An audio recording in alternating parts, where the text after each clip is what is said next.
Hey, what's up everybody? It's Joe with J Blake Photo. This is part 2 of a quick series that I'm doing on upgrading the MacBook Pro. So if you didn't see the first video, I'll go ahead and link it right here.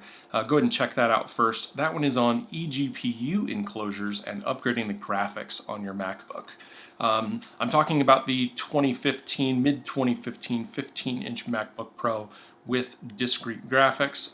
There's a lot of different flavors of the MacBook Pro that has been available over the years, and this video will apply to most MacBooks in the 2012 to 2015 range. This is the Retina MacBook Pro, both the 13 and the 15-inch. There are slightly different versions of each of those, but primarily what we'll be talking about today in this video will apply to all of them.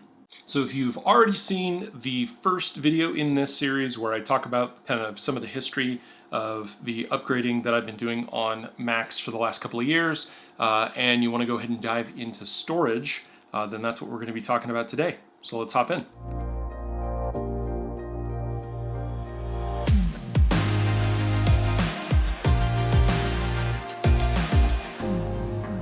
So when you're talking about storage options, you've got a lot that you can talk about. So we've got our kind of USB and Thunderbolt external devices. This is a Western Digital Passport. You've got internal IDE drives, right? These are the slow spinning disks.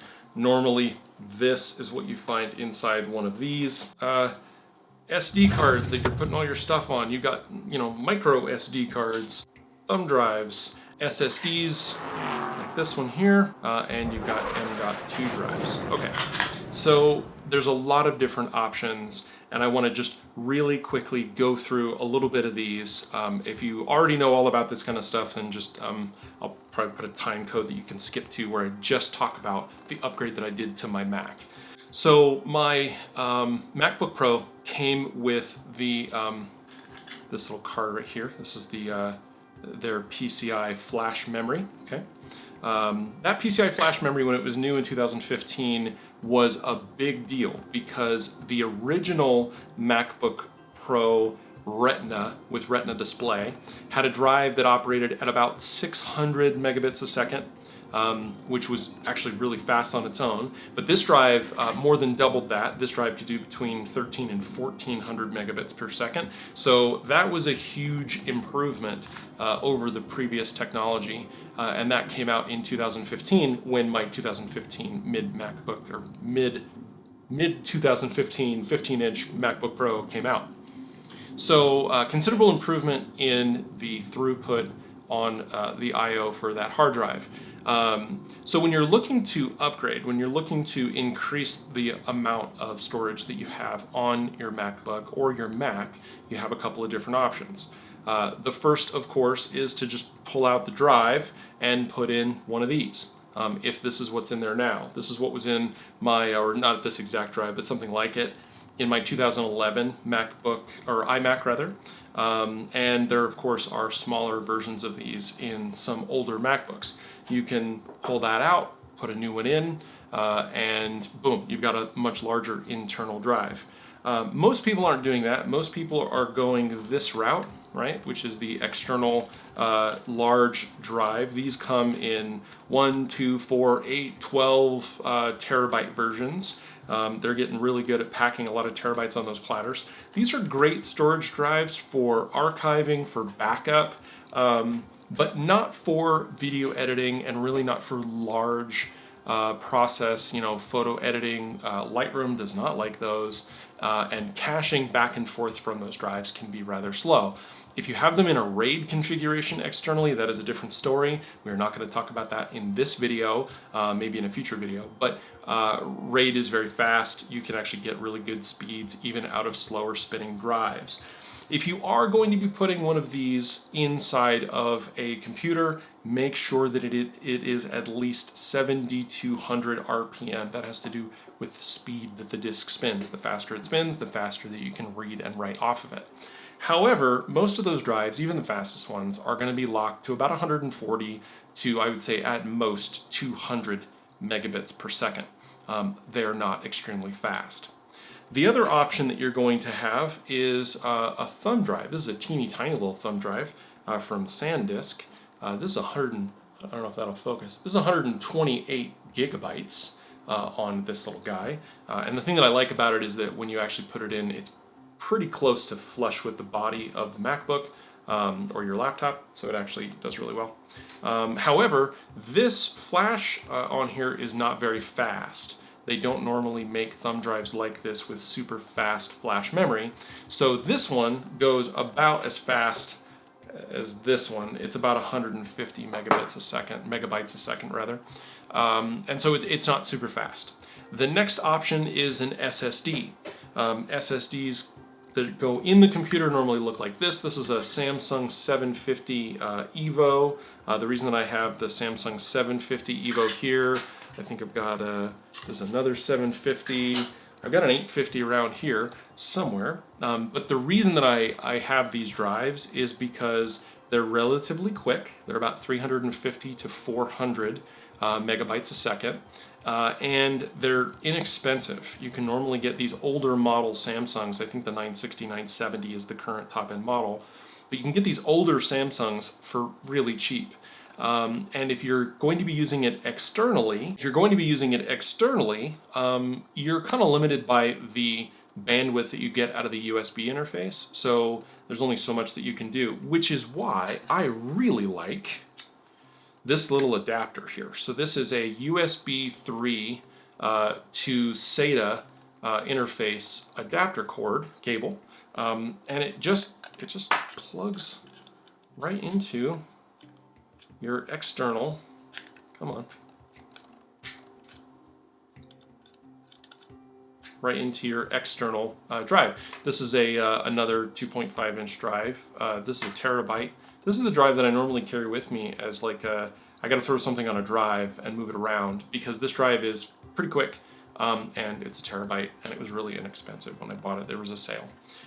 So I'm always looking for external SSDs on sale. You can get them in an enclosure that will take USB 3, USB-C, and Thunderbolt. Those can be a little bit faster, but also really a lot more expensive on the like per gigabyte side, whereas this I think was maybe $150, maybe $100, something like that, and this was about 30 bucks. And it is powered by the computer. The other thing I really like about that is actually using the USB adapter for the iPad. I can actually hook those up to my iPad now with iOS 13, which I will do a video on the beta that I'm running on my iPad. So those are some of the ways that you can increase the amount of storage that you have on your MacBook, or really any computer, to improve things. So now, specifically for the MacBook and the MacBook Pro, for most Windows machines, you can very easily put one of these, or one of these, or an M.2 card that looks like this, into your machine, right on the motherboard, and boom, it'll work right away. You can boot from it. They are super fast. You can get somewhere between 1,200 and 3,200 megabytes per second off of those drives, and they are really getting cheaper and cheaper by the day. But if you are running a MacBook that is from 2012 to 2015, or 2016-17 for the MacBook Air, or you're running maybe the trash can Mac Pro from 2013, then the hard drive is flash, it is PCI, and it is attached to your motherboard. However, it has this proprietary connector on it that is not compatible with the M.2 NVMe drives that you can get right now. So there are a handful of vendors out there that produce third-party upgrades for this particular slot. And the reason why they have to be third-party is not only the connector, but also Apple actually puts their own controller on it. So you have to duplicate the controller as well as the storage and the connector itself. So you got to do a lot of things right to make this work, and then you got to test it and make sure that it's working the right way. But OWC makes a couple of these. There's a couple of other vendors out there. I will link those below. OWC specifically makes the Aurora X2, and the Aurora X2 has the same connector, and it has its own controller. In addition to having the correct connector and having its own controller, it's actually quite a bit faster than the one that Apple came out with in 2015. It leverages some of the newer technology and some of the faster flash memory that's available to put in your MacBook. So while we could get speeds of 900 to maybe 1200 megabytes a second on this card, and maybe 1400 for read speeds, the new one is actually the one that I have in there now. Well, here, let's do a quick test and let's take a look. Okay, so we're gonna go ahead and open up our Blackmagic speed test. And let's go ahead and make sure that it is pointed at the right drive. So we'll just go ahead and put it into the Motion Projects folder. You gotta point to a folder for this app to work, otherwise it tries to do it right to the root drive, and with newer versions of APFS, the root drive is read-only, so you can't do that. So we'll start the speed test and see how we're doing. So we're looking at 2100 write. Whoa. That's higher than I was getting before. So it actually is higher than my last test. I wonder why that is. And for the record, this is actually while I am both recording and also I am restoring one drive to another. I'm making a clone right now of two external 4 terabyte drives that I have. And yet this is the speed that we're getting. So that's pretty phenomenal. So 2800 plus read, 2100 plus write, not bad. And if we go into the About This Mac, you can actually see here that it lists my startup disk as the OWC or Aura Pro. I guess it's called the Aura, not the Aurora. I'm not really sure. Aura Pro X2. And if you go into storage, it's even got its own little icon, which is super cute. And I do have the terabyte version of the drive. One thing that I would also mention about upgrading the SSD, specifically with the Aura X2, or really any third-party custom chip that you're going to put in there, and especially if you're doing it on these kind of older versions of the MacBook or the MacBook Pro, the MacBook Air, because again, the newer ones, the MacBook 12-inch and the MacBook Pros that came out in 2016 and after, and the iMacs, all have their hardware, all have their hard drives, their flash storage soldered directly to the board.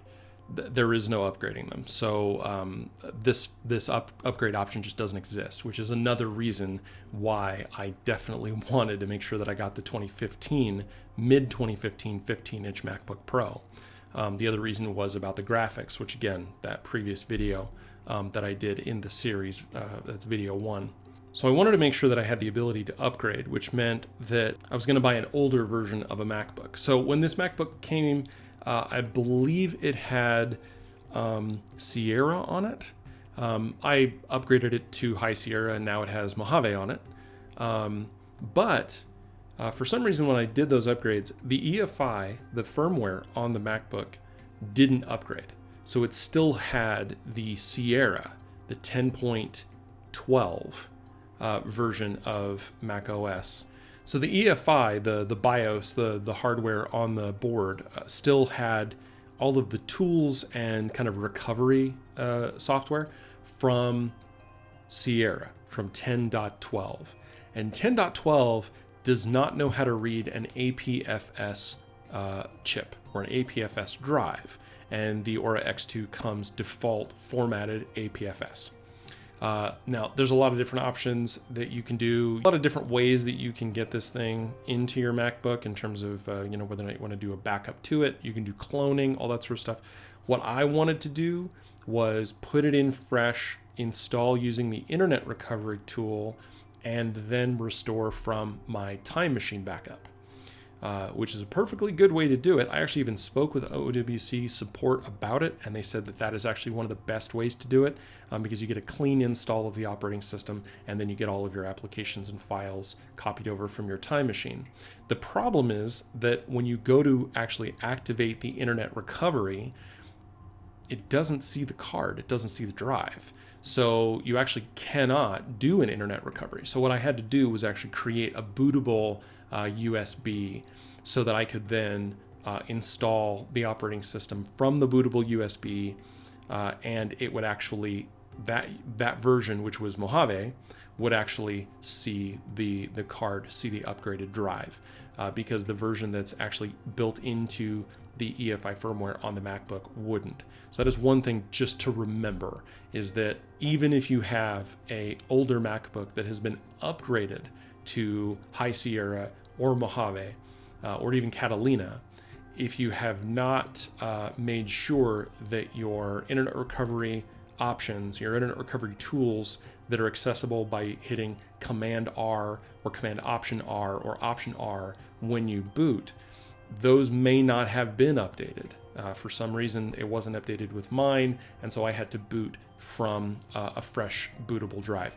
The other option is that I could have booted from my Time Machine, which also had Mojave on it, and that would have just restored. But I created external media, booted from that, and then I was able to install Mojave directly from that media. Once that was done, I then plugged in my Time Machine as a part of the install process. I didn't get to the desktop or anything. It legitimately just asked, okay, what do you want to do? Is this a new Mac? Or are you transferring from a Windows machine? Or do you want to go ahead and restore from a Time Machine backup? So I restored from a Time Machine backup, and everything went really well.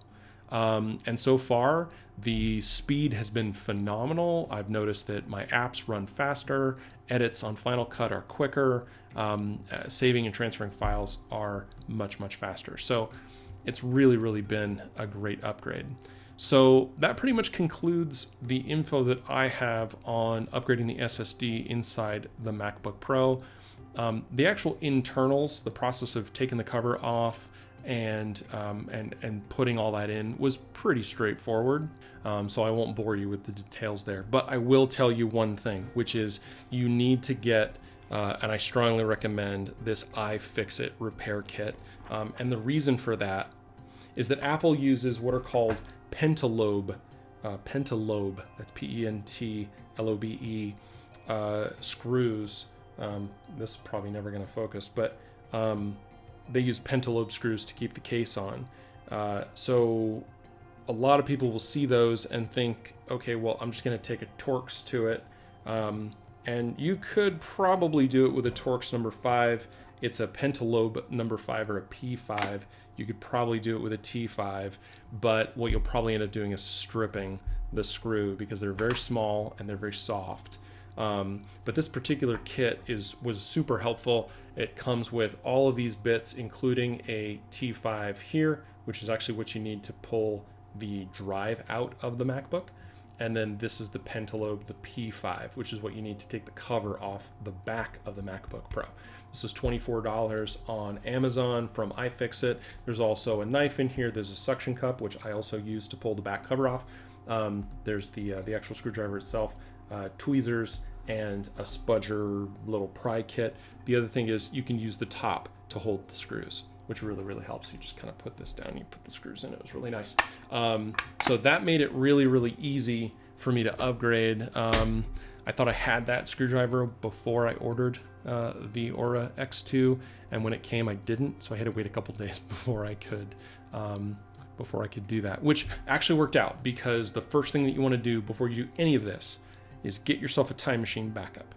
If you're not backing up, or if your plan is anything other than just starting fresh and starting brand new, then you want to make sure that you have a backup. So that's it for me. I'd love to hear in the comments what your thoughts are on this upgrade and what upgrades are you planning on doing with your MacBook. I'd really love to hear some of the crazy stuff that you guys have done to maximize the power of these very versatile laptops that still have really nice clicky keys and lots of ports and removable hard drives.